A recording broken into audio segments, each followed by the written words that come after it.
पहली बड़ी खबर, पश्चिम एशिया में जारी संकट के बीच प्रधानमंत्री मोदी ने देश भर के स्कूलों से बड़ी अपील की है। उन्होंने कहा है कि कुछ स्कूल ऑनलाइन क्लास भी ले सकते हैं। सरकारी और प्राइवेट दफ्तरों में भी वर्क फ्रॉम होम हो।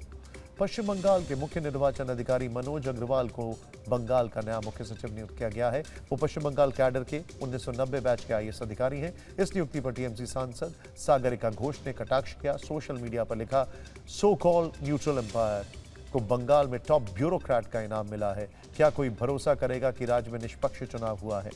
सुप्रीम कोर्ट में एसआईआर मुद्दे पर टीएमसी ने आरोप लगाया है कि मतदान सूची से बड़े पैमाने पर नाम हटाए जाने का असर चुनावी नतीजों पर पड़ा और हर सीट पर हार जीत प्रभावित हुई है। टीएमसी ने कहा 31 सीटों पर जीत का अंतर रद्द किए गए वोटों से लंबित अपीलों से कम था। इस पर सुप्रीम कोर्ट ने कहा कि पूर्व सीएम ममता बनर्जी और अन्य लोग नई याचिकाएं दायर कर सकते हैं। हेमंता बिस्वा शर्मा कल असम के मुख्यमंत्री के रूप में शपथ लेंगे। कल सुबह 11:40 पर खानापारा के पशु चिकित्सा महाविद्यालय मैदान में शपथ ग्रहण समारोह होगा, जिसमें पीएम मोदी, गृह मंत्री अमित शाह, रक्षा मंत्री राजनाथ सिंह और बीजेपी अध्यक्ष नितिन नवीन समेत कई केंद्रीय नेता शामिल हो सकते हैं। वो लगातार दूसरी बार राज्य के मुख्यमंत्री बनेंगे। सूत्र के अनुसार कांग्रेस दशकों बाद तमिलनाडु सरकार में शामिल होगी। कांग्रेस से 2 मंत्री विजय की कैबिनेट का हिस्सा होंगे। कल चेन्नई में सीएम विजय ने राहुल को सत्ता की हिस्सेदारी में शामिल होने का ऑफर दिया था, जिस पर राहुल ने सकारात्मक रुख अपनाने की बात कही थी।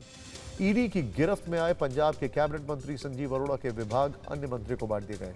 कैबिनेट मंत्री तरुणप्रीत सिंह सौंद को ऊर्जा विभाग की जिम्मेदारी दी गई है। मंत्री हरजोत सिंह बैंस को लोकल बॉडी विभाग सौंपा गया है। वहीं उद्योग विभाग की जिम्मेदारी मंत्री अमन अरोड़ा को दी गई है।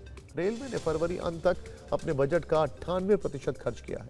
केंद्रीय मंत्री अश्विनी वैष्णव ने खुद ये जानकारी दी। उन्होंने कहा है कि ट्रेन सेवाएं आने वाले समय में देश के कई मार्गों पर उड़ानों से आगे निकल जाएंगी। देश में अब तक करीब 49,000 किलोमीटर रेलवे ट्रैक को बिजली से जोड़ा गया है। वहीं 36,000 किलोमीटर नई पटरियां जोड़ी गई हैं।